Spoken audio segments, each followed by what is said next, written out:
को उठाया है। कंस विचार करता है कि कोई साधारण बालक तो नहीं है, ये साधारण बालक तो नहीं है, कहीं हो सकता है यही तो ना हो वो बालक। क्या करें, कैसे बुलाएं। इधर नारद जी भी इंतजार में कि भाई कैसे ठाकुर जी जाएं इनके पास। नारद जी एक दिन आते हैं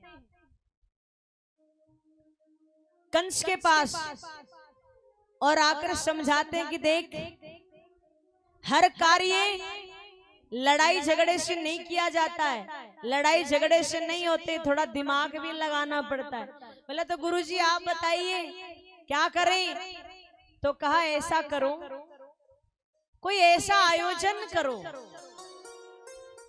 जिसमें वो कन्हैया आपके यहाँ खुद ही आ जाए। बोले अच्छा, बोला ठीक है।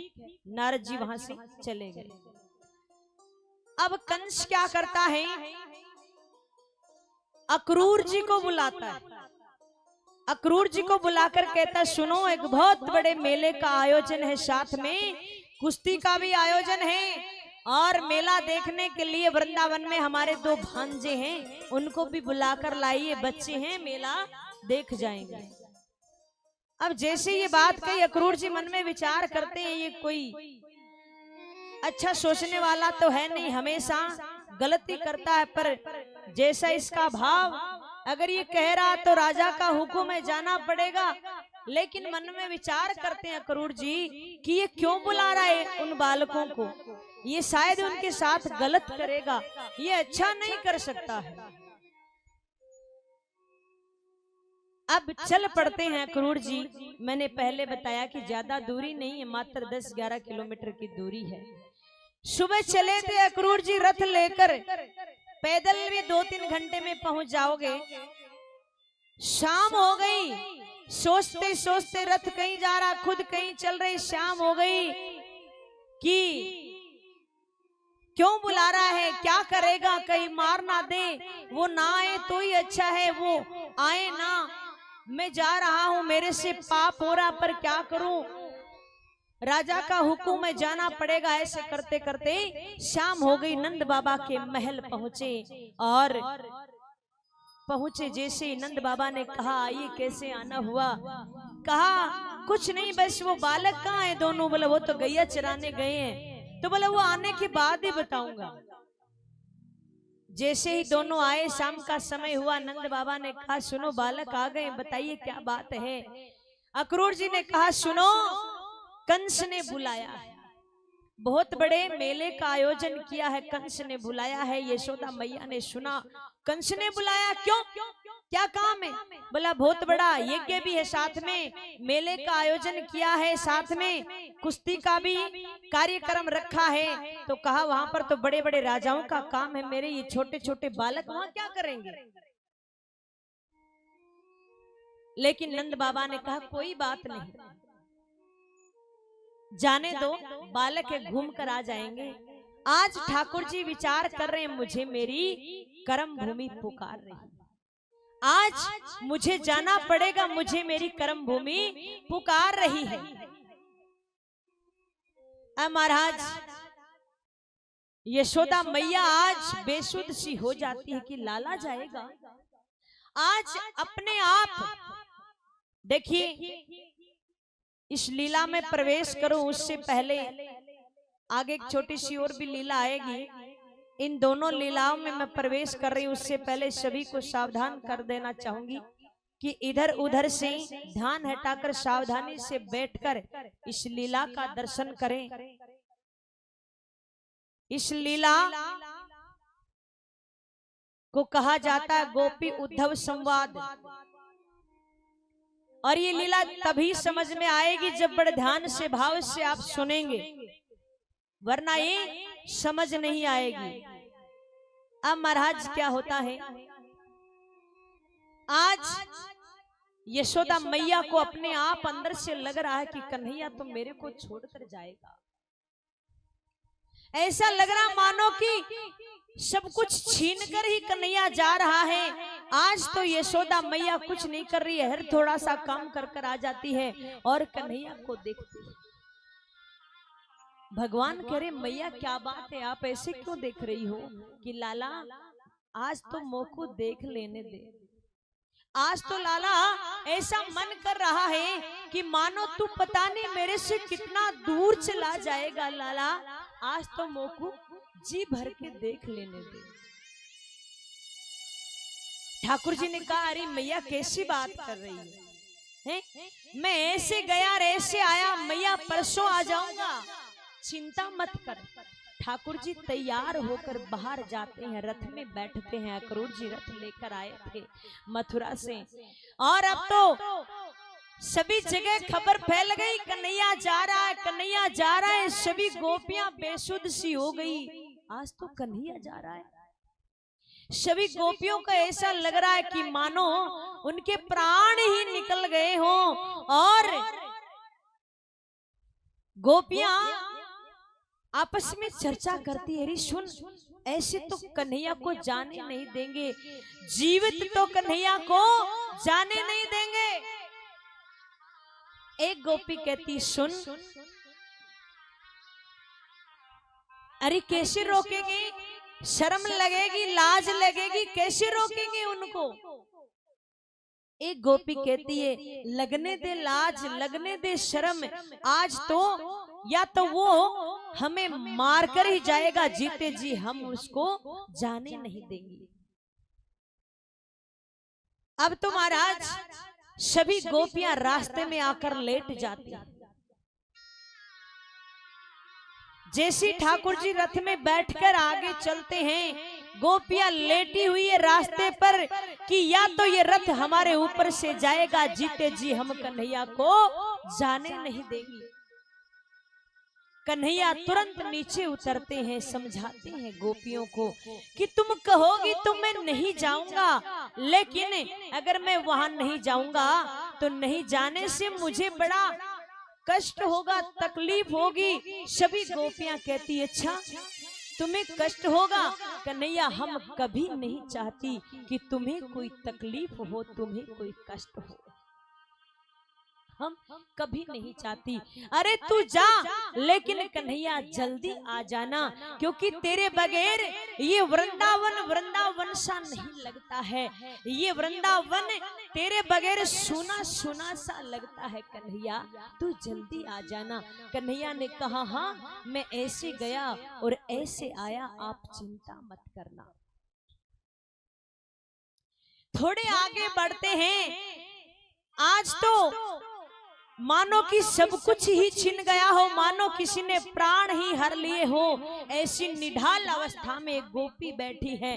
कौन थी वो गोपी? राधा। ऐसा लग रहा आज तो सब कुछ ही छीन लिया।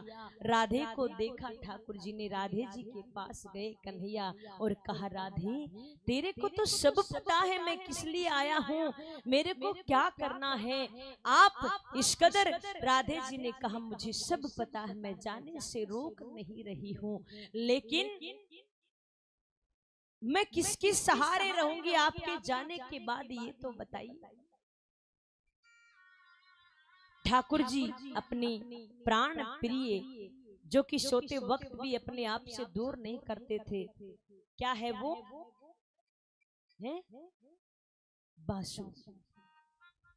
वो राधे जी को थमाते हैं और कहते राधे जब तक मैं नहीं आऊं तब तक इसको अपने पास रखना, इसको अपने पास रखना। अब आगे चलते हैं, रथ में बैठकर आगे बढ़ते हैं। अब महाराज जैसे आगे बढ़ते हैं सभी ग्वाल बाल आगे मिलते हैं, रथ को घेर लेते हैं। अरे लाला तू जा रहे हो है हमको छोड़कर? श्री दामा मधुमंगल हाल बेहाल है, नेत्रों से अश्रुधार बह रही है। श्री दामा कह रहा है लाला तू हमको छोड़कर जा रहे हो है? लाला तू हमको छोड़कर मत जा। आज तो लाला ऐसा प्रतीत हो रहा है कि तू कभी आएगा नहीं। लाला श्री दामा कह रहे लाला एक बार मुकुट तेरे सीने से लगने न दे लाला, क्या पता तू नहीं आए तो कम से कम तेरे शरीर की खुशबू तो आती रहेगी लाला, एक बार तेरे शरीर से लगने दे। ठाकुर जी कह रहे लाला तू ऐसी बात क्यों कर रहे हो? नहीं लाला आज तो ऐसा लग रहा है तू आएगा नहीं, तू हमें छोड़कर जा रहा है, तू हमें बहका कर जा रहा है। श्री राम मधुमंगल और भी ग्वाल बाल सभी रोकने की कोशिश करते, लाला तू जा मत। ठाकुर जी कहते चिंता मत कर, मैं परसों आ जाऊंगा, तू चिंता मत कर। नहीं लाला ऐसा लग रहा है तू आएगा नहीं। ठाकुर जी चल पड़ते हैं उसको बोलकर, आ जाऊंगा लाला आ जाऊंगा। ठाकुर जी की अंगुली पकड़ लेता है कसकर, लाला तू आएगा नहीं, लाला तू ना जा, लाला तू आएगा नहीं। अंगुली छुड़ाकर रथ में बैठकर कन्हैया रथ को आगे बढ़ाते हैं। जैसे जैसे रथ आगे बढ़ता है श्री दामा मधुमंगल को अभी भी आस है कि हमारा कन्हैया अभी भी वापिस आ जाएगा। सभी ग्वाल वालों से कहते हैं कि देखिए अभी भी वो कन्हैया वापिस आ जाएगा। ग्वाल वाल कहते हैं अब वो कन्हैया वापिस नहीं आएगा।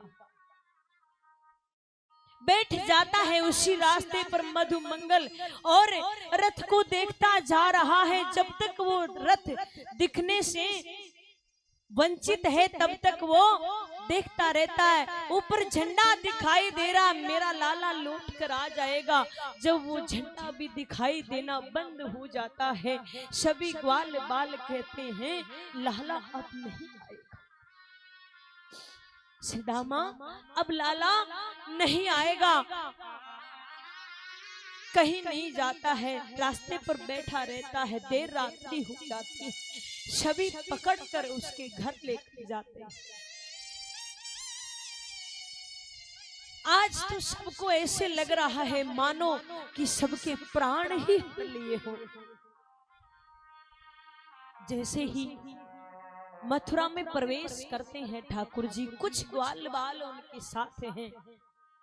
कहा अरे लाला तू बतायो क्यों नहीं कि ननिहाल आयो है, तेरे ननिहाल वाले बड़े राजा महाराजा हैं और तू ऐसे ले आयो।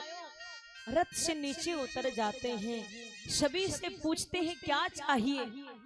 लाला वस्त्र ना आए, अगर वस्त्र होते तो हम अच्छे लगते, सज धज कर तेरे साथ चलते। बोला चिंता मत करो। सामने से देखा महल में से धोबी आ रहा था और धोबी को बुलाया, कहा थोड़े वस्त्र दे दो।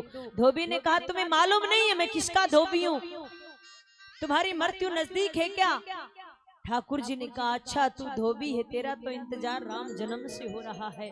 भगवान उसका उद्धार करते हैं और उससे वस्त्र लेकर सभी को देते हैं, लेकिन वस्त्र तो बड़े हैं। सभी ग्वाल वाल कहते हैं लाला वस्त्र बड़े हैं। कहा रुको आगे चलते हैं। दर्जी के पास जाते हैं, वस्त्र अपने माप के करवाते हैं। दर्जी अपने आप ही बुला लेता, आइए आइए बैठिए महाराज।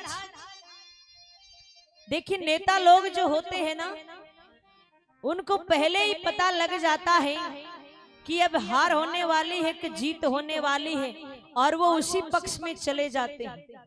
लाला की खबर सुन रखी थी मथुरा वासियों ने, और जब ये कार्य करते हुए देखा तो लोग अपने आप ही कन्हैया की तरफ होने लगे कि क्या पता पलड़ा किधर हो सकता है, कुछ पता नहीं।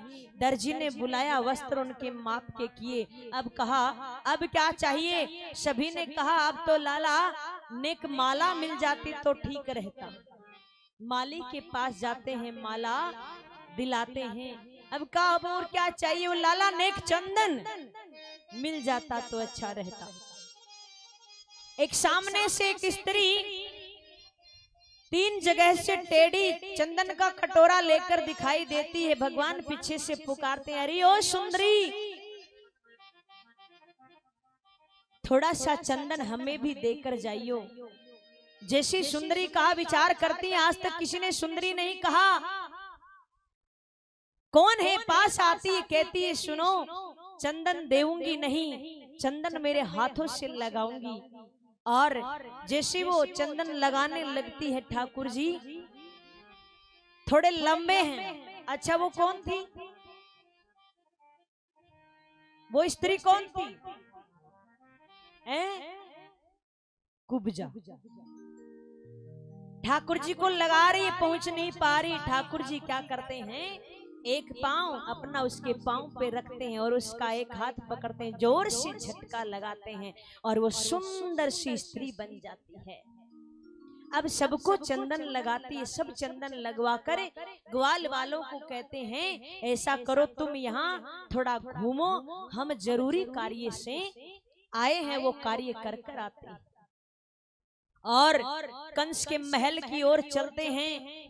कंस के महल में प्रवेश करने से पहले द्वार पे एक धनुष टंगा हुआ था। वरदान था कि जो भी इस धनुष को तोड़ देगा वही कंस को मारेगा। अब उस धनुष को उठाया, इस प्रकार से तोड़ दिया जैसे मानो कि छोटा बच्चा एक तिनके की टहनी को तोड़ दिया। जोर से आवाज आती है, जैसे ही आवाज आती है कंस घबरा जाता है कि मेरा काल महल में प्रवेश कर चुका है। अपने मित्रों को, दैत्यों को भेजता है और बड़े बड़े पहलवानों को भेजता है। द्वार पे छोटे छोटे बालक आए, जाइए उनको मार दीजिए। बलदाऊ भैया कहते हैं, इनको तो मैं संभाल लूंगा और तुम जिस कार्य से आए हो ना, उस कार्य को संभालो। अब बाकी जो दैत्य उनको बलदाऊ भैया देख लेते हैं और कंस आता है। ठाकुर जी का कंस का आपस में भयंकर युद्ध होता है। अंत में क्या होता है, ठाकुर जी कंस का उद्धार कर देते हैं। जैसे कंस का उद्धार हुआ, सभी बड़े प्रसन्न हुए, बड़े खुश हुए और अब तो सब जय जयकार कर रहे हैं भगवान के चरणों में।